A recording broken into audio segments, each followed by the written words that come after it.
Welcome to Atlantic UK Architectural Hardware. In this video, we'll show you how to fit our S40 Montana lever from our Status collection. First, you'll need to install your chosen latch or lock on the door.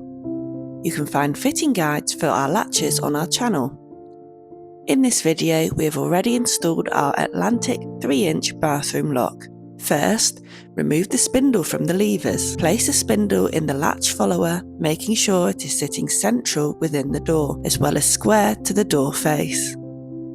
The removable tab that is in the centre of the fixing plate should fit tightly over the spindle. Make sure the spindle is straight and square and mark out the bolt-through fixing locations. These are the two holes in the centre of the fixing plate next to the spindle hole. Repeat for both sides and drill out the marked locations. We recommend drilling from both sides as this minimises the potential for blowout on the side of the door. Install the bolt-throughs onto the fixing plate and thread them until tight. Fix the remaining screws on each side to provide an extra level of security.